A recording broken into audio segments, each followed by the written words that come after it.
And this is take 2 on a video that I lost during the great purge that my old computer decided to pull that I explained in my previous video.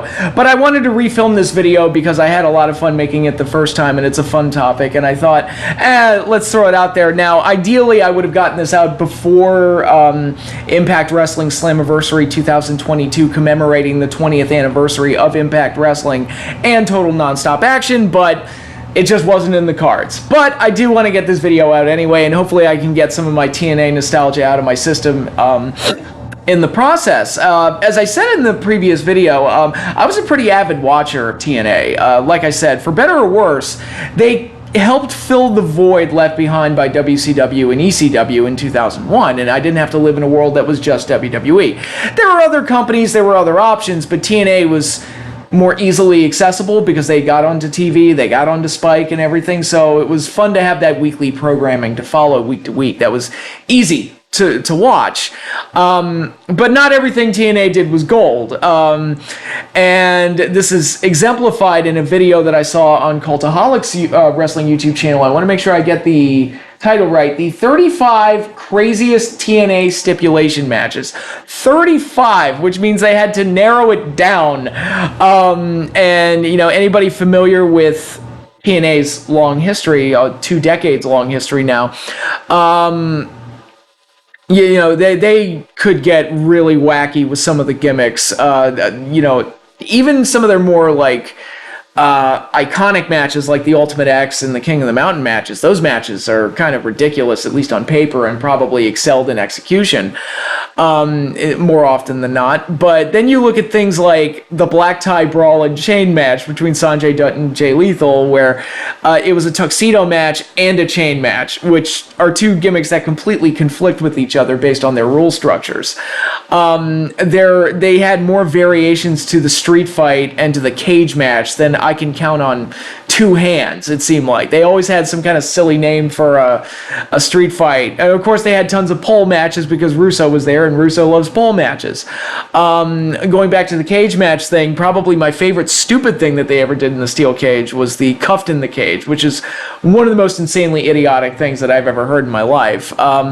The electrified cage is not far behind as far as bad ideas go.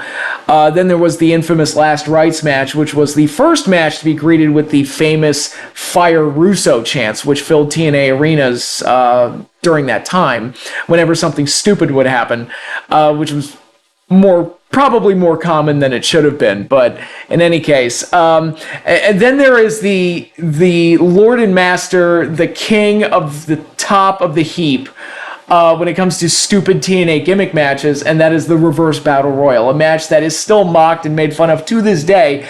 And because of its negative reputation, that is the sole reason Impact Wrestling decided to do a Reverse Battle Royal on the pre-show of Slammiversary. It's kind of a cheeky, it's like, yeah, we know, and kind of owning it rather than being embarrassed by it. So, and all the gimmick matches listed in the Cultaholic video, for the most part, deserve to be there. I mean, some of them were actually good, like Monsters Ball, Ultimate X, various things like that, but it wasn't a video of the worst gimmick matches. I think the wording of craziest allows a little bit more leeway. They don't always have to be stupid. But there was one match that got left out, and I'm a little surprised. Well, I guess I'm not that surprised, and I'll explain why in a minute, but this is a match I've probably mentioned a couple of times, but I feel like I'm the only human being that saw this match. But it was left out of the Cultaholic video, and I'm thinking, wait a minute, you had 35 slots and you couldn't find room for this humdinger? Which is, I am convinced that Vince Russo put this match together because his fingerprints are all over this thing, because it's an overly complicated, ridiculous farce of a match, and if it wasn't Vince Russo's idea, I would be absolutely shocked. So what match am I talking about? Well, it's a match that took place very early on in my TNA viewing, so I was still a fresh fan getting used to the product at this point. So this was in 2004, and it was my second weekly pay-per-view. I had bought the pay-per-view the week before, which was main evented by the Ultimate X match between Michael Shane, soon to be Matt Bentley, Frankie Kazarian, and AJ Styles for the X Division title. AJ lost the X Division title in that match, setting up the main event for this week's show, which was AJ Styles versus Kid Cash, who screwed him out of the championship. Another major attraction on this show was the most heavily promoted match heading into this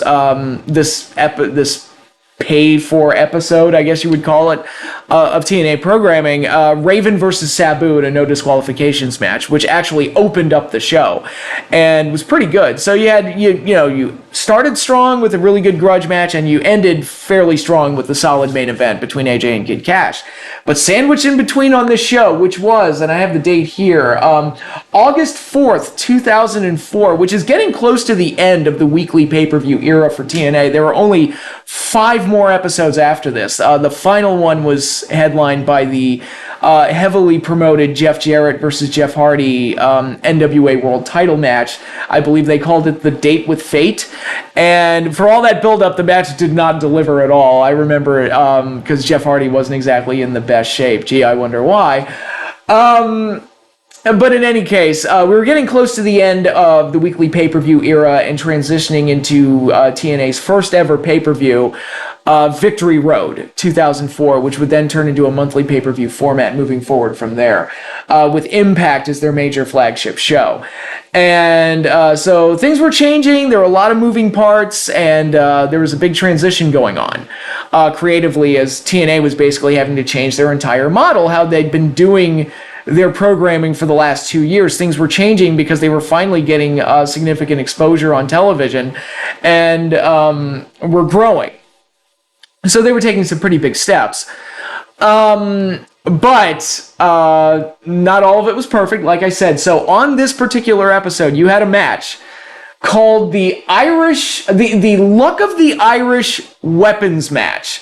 And it was fought between Big Vito of the Mamalukes from WCW and a member of the FBI in WWE. He also did a cross-dressing gimmick in WWE, if I'm not mistaken. And, I like the Mamalukes in WCW. They were one of the few things I enjoyed towards the end of that company's slow, miserable death. But he had Trinity in his corner, and for those of you who aren't familiar with TNA history and don't remember Trinity, she was kind of like their first major female star that didn't go as far as she should have. I understand like her career path is that she's a stunt woman, and that's how she ultimately got into wrestling and led to a run in WWE. But there was a hot minute there in I think 2003 where she had a feud with Kid Cash, where she was being elevated into like their key female star, and for whatever reason her momentum got halted and never really went anywhere. And here she is, she's paired up with Big Vito and Glenn Gilberti as kind of the New York connection. But anyway, Big Vito, the heel in this match, was taking on the babyface, the former Simon Diamond, Pat Kenny, who is embracing the Irishness of his heritage and going by Irish Pat Kenny,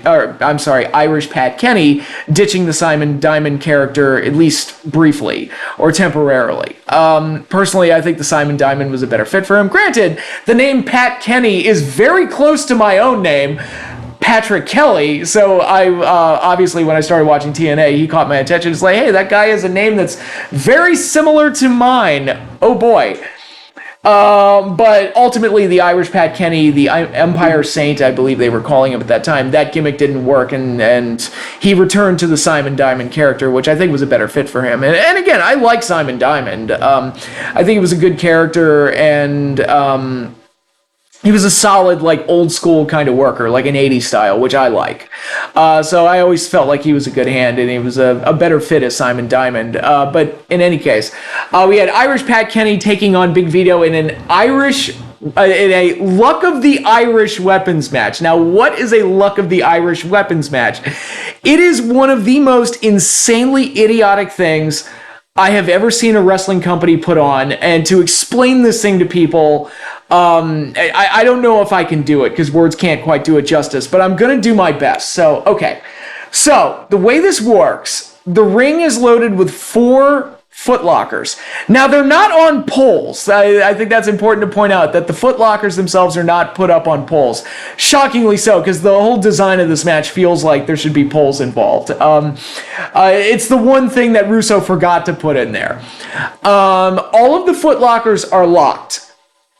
And the key that opens all of the foot lockers is attached to a rugby ball that gets passed around, which is also not hung above the ring or anything like that. Again, I really feel like, look, this match needed poles. I don't know what to tell you, because something needed to be to kind of keep the wrestlers from easy access to the foot lockers and to the key, the rugby ball with the key on it. But anyway, what's inside the foot lockers? Well, 3 of them are empty, and one of them is loaded with weapons that are painted green, which included, I believe, there was a green chain, a bunch of green cookie sheets, maybe a trash can lid, all of them painted green, because they're Irish weapons, and the Irish, they won't use a weapon unless it's green. So that's how it goes. You with me? Are you with me? Okay, let's keep going. So there's so many things wrong with this, and the big thing that just stood out to me while I was watching this match for the first time was because a big portion of this match is Big Vito and Trinity looking for the right footlocker with the weapons in it, because obviously Pat Kenny is at a disadvantage. It's a no DQ match, and Vito has Trinity in his corner, so she's able to help him out, and it's essentially a handicap match. And while Vito and Trinity are going around the ring looking at the footlockers and opening them up, none of them thought, hey, maybe we should pick the box up and shake it. And the one that rattles inside and makes noises, that's the one with the weapons in it. We don't have to go through the whole process of opening up the footlocker, checking inside. Oh my God, there are no weapons in there. We picked the wrong one, doobie-doo. Like, I could find, you give me, even with someone in the ring trying to stop me, I could probably find the box with weapons in it in like 2 minutes, tops. Because you can just kick the box, and you would realize that whether it's loaded with weapons or not. So that part of it was stupid, and I remember distinctly I was talking to a friend of mine on the phone. We were talking about the show because we had both watched it, and he even said something that I didn't think of, and I was like, oh my God, you're right. It's like, dude, why don't you just pick up the box and start swinging it? Like, footlocker could do some damage. Just use that as a weapon. What do you need to open the footlocker for? You can just throw that at people and use that as a weapon. And I was like, oh my God, this whole freaking match, the whole setup, the rule structure of this match made absolutely no sense, and is one of the dumbest things that I've ever seen in TNA or any other wrestling company. So, to add to the insanity, you had Glenn Gilberti running around dressed up like a leprechaun trying to help Big Vito win. But Pat Kenny was lucky because he had David Young to help him out to even the odds, and ultimately Pat Kenny found the right footlocker with the green weapons in it, most of which looked fake and cheap as hell, and ultimately defeated Big Vito by wrapping the green chain around his arm and clobbering him with it, knocking him out and getting the victory. The nicest thing that I can say about this match is that at least it's short. It was around the 6-minute mark, but it feels much longer than it is, because it is 10 pounds of insanity crammed into a 5-pound bag. This was just so stupid and so terrible, and it's one of those matches that always stood out to me as being an insanely stupid match. Kind of like the Concrete Crip match from the Great American Bash 2004, which I think is arguably the worst match of Undertaker's career. There are some other contenders, but that one's pretty high up there too, and yet nobody really talks about it, and people barely remember it. I'm like, The Undertaker literally tried to murder Paul Bearer live on pay-per-view, and nobody remembers this stupid match. He's just absolutely dreadful match that deserves more of a negative reputation than it gets. And I believe that this match is very similar. I think it deserves more of a negative reputation in TNA's long, illustrious history. When you think of the really bad gimmick matches, like some of the cage match variations, the reverse battle royal, the black tie brawl and chain, the last rites match, all these other stupid matches. I feel like Luck of the Irish the Luck of the Irish Weapons match should be on there somewhere. Should be counted along with them, and it gets overlooked. Why does it get overlooked? Well, part of me thought maybe it's because it took place during the weekly pay-per-view era, and that's kind of become a forgotten era for TNA for a lot of people, because not as many people were watching. But then if you look at the aforementioned Cultaholic Wrestling video, they pulled plenty of matches from the weekly pay-per-view era, so I don't know how this one escaped their notice. Maybe it's because it didn't involve any main stars. It was a low-tier feud going into it, and no like major main eventers were involved. So maybe the spotlight wasn't on this thing, and it was easily missed. I don't know, but in any case, this was one of the stupidest matches that TNA's ever put on, and if you have not seen it, again, I'll say it again, it was on the 109th weekly TNA pay-per-view, and it happened on August 4th, 2004. So if you have the Impact Wrestling subscription service, you can go look it up there and tell me what you think. I'm also sure I think you can find the match on Daily Motion as well, but it's man, oh man, it is not a good one. It is not a good one at all. But we're celebrating TNA's history here, and when it comes to TNA history, you got to take the good and the bad. And if you want to highlight the bad, I think this one is an absolute doozy that is worth checking out. Now, with all of that said, I don't want to spend this entire video just dunking on TNA and Impact Wrestling, so let's highlight some of the good as well. There were some gimmick matches that TNA created that became staples of the company and became worthwhile events whenever they would do them. Now, I would argue in some cases they devalued those gimmicks over time, but upon their introductions and in those early years, these particular gimmick matches were very, very strong and very key to TNA shaping its identity in a positive way moving forward. There were 4 gimmick matches in particular that are synonymous with TNA wrestling. So what I'm going to do here, I'm going to highlight all 4 of those gimmick matches and list out my favorite one of each of those match types. So with all that said, let's go ahead and get started. So first off, we have the ultimate hardcore match that TNA would do called the Monsters Ball, a match that has become synonymous with the Monster Abyss, one of TNA's most enduring and memorable characters. And this was his signature match. And if you want barbed wire, you want blood, you want thumbtacks, you want glass, you want fire, you want tables, you want ladders, you want chairs, all of it. The Monsters Ball was that match, and if you had an appetite for super hardcore wrestling, you were going to find it in the Monsters Ball, which was typically a showcase of TNA's wackiest and weirdest characters, whether it be the Monster Abyss, Raven, the Alpha Male Monty Brown, Rhino, Sabu, Jeff Hardy, Daphne, even, rest in peace. Who else were in these things? There was a tag team one year where Beer Money and LAX were in it. There was a Decay. Sammy Callahan, I guess you would say, is kind of the king of Monsters Ball now, that Abyss is no longer with the company. The Monsters Ball definitely has its place in TNA's history. And you know what? I mentioned all the people involved in this thing. I probably should have mentioned the greatest hardcore legend of them all, Mick Foley, who participated in a Monsters Ball at Bound for Glory 2009 against the Monster Abyss. Arguably the biggest match of Abyss's career, if not, probably not his best match, but probably his most significant, at least from a marquee standpoint. But if I had to pick a favorite Monsters Ball match, it would be the one from Bound for Glory 2005, which included the Monster Abyss taking on Jeff Hardy, Rhino, and Sabu. And this thing was a wild spot fest from bell to bell, and it highlighted the strengths of every man involved. Was ultimately won by Rhino, which set him up to win the NWA World Championship by the end of the pay-per-view. Probably the biggest night of Rhino's career, but even when you view this match in a vacuum, it is absolute total non-stop action from bell to bell, and it's all 4 guys bringing their absolute best to a wild and chaotic match. Next up is not necessarily an invention of TNA's. The steel cage match has been a classic and a staple of professional wrestling for decades, long before TNA came into existence. But they did put their own spin on it with the introduction of the six-sided ring that also necessitated the need for six-sided steel cage matches. So that led to the birth of Six Sides of Steel, and ultimately the Lockdown pay-per-view, where every match was contested inside of a steel cage, which is a gimmick that I was not overly fond of, but that's a discussion for another time. I'm sure I've talked about it on previous videos.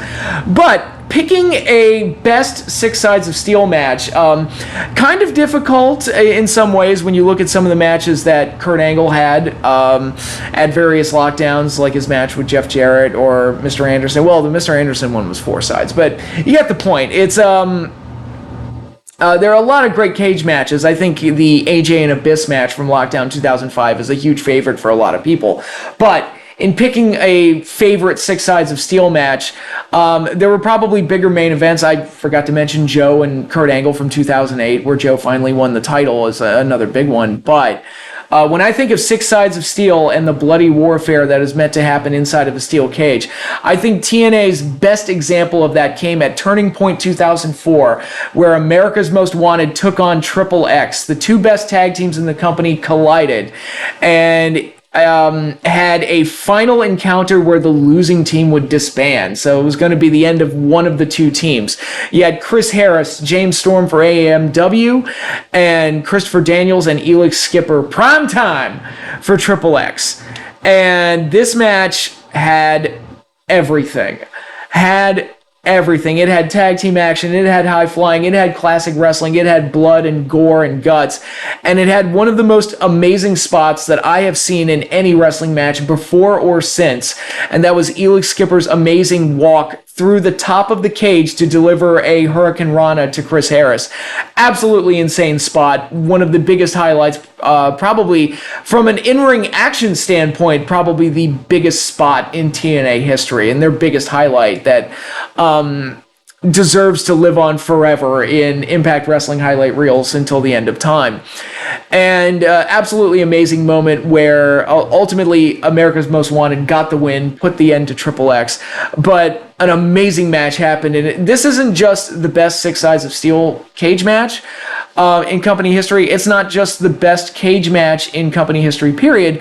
I would argue it's probably the best match in TNA's entire history. 20 plus years at this point, I would argue that that match was probably their best. And if you have not seen it, go check it out. It is absolutely worth your time.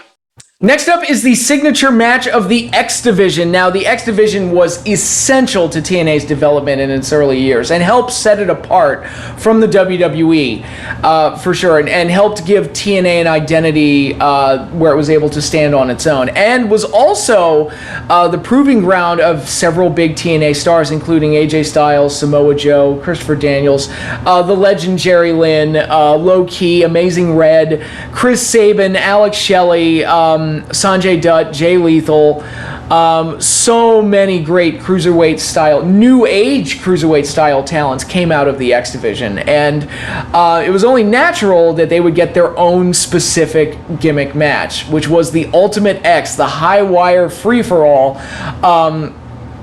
that was basically a ladder match without a ladder, and is a great way to describe it, where you have the two crossing red cables going up across the top of the ring, and you have to climb up and kind of almost like a Nickelodeon game show. Almost, you have to walk your way across and traverse the cable to get to the championship that's hanging above the ring.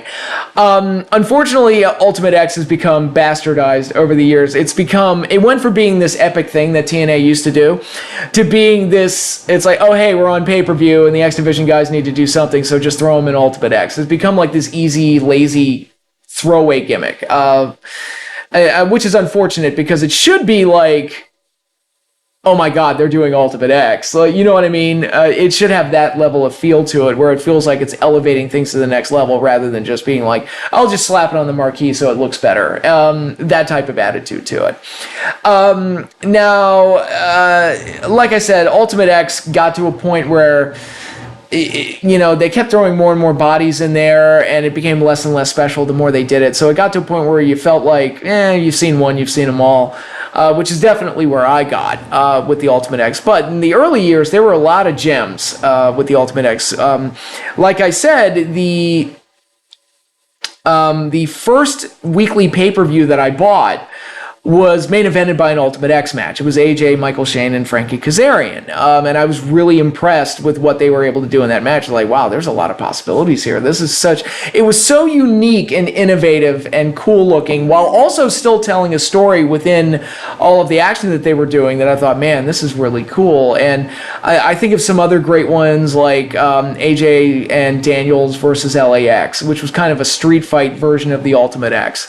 Beer Money and Motor City Machine Guns during their Best of 5 series had an Ultimate X match that favored the Machine Guns and worked very, very well. They're awesome string of matches that they had. Go check every single one of the Beer Money Motor City Machine Gun matches. Go check all of them out. They're all worth it, I promise you. But Triple X and LAX had one at Bound for Glory 07 that was very good. So in the early years, there were a lot of really good Ultimate X matches. But if I had to pick a favorite, and this was an absolutely easy pick, the one that highlighted the strengths of the Ultimate X the best came at Final Resolution 2005. It was AJ Styles, Chris Sabin, and the champion Petey Williams. And the reason this one worked so well, not only because they gave him the time and the guys were so creative in there and made the action work, including one of the scariest bumps I've ever seen, where AJ took a drop kick that caused, while he was climbing through the cables, that caused him to flip over and land on his back from high above the ring. Unfortunately, he looked like he struggled to get his body over to land on his back, which could have been really bad if he didn't make it all the way. Fortunately, AJ was able to land and was able to have his career continue, but this thing is an action-packed thrill ride from start to finish, and even has an excellent finish where AJ was able to snag the title away while Petey and Chris were hanging above the X fighting for it. So really great stuff through and through, and it worked the best because it wasn't just, oh hey, we have these guys, let's just throw them into Ultimate X because we need to do something with the X division. It actually was built up that these were the only 3 guys that deserved to be in the Ultimate X, because Petey was the champion and had beaten both AJ and Sabin, but under dubious circumstances, thanks to interference from Scott D'Amore and who was the manager of Team Canada. Chris Sabin was the top contender that was able to counter Petey Williams' Canadian Destroyer. He had a counter for it, and therefore Petey was at a disadvantage whenever he went up against Sabin. That was a story that they told early on, where he just could not hit the Canadian Destroyer on Chris Sabin. The Canadian Destroyer, which back then, deadliest move in pro wrestling. Now you see like 3 of them per show and nobody cares, but back then it was the deadliest move in pro wrestling, the flip pile driver. But Sabin was like the one guy that he couldn't hit it with because he had this counter for it, where he could turn it into the cradle shock, which was Sabin's finisher. So Sabin was a great threat to Petey Williams. And AJ Styles, who was the king of the X division up to that point and had never won an Ultimate X match and only been in one prior to this. Sabin, on the other hand, was kind of the king of Ultimate X up to this point. He had been in almost all of them up to that point. So it was kind of like all 3 guys were bringing something to the table, and all 3 guys legitimately felt like the top 3 contenders for this championship belt.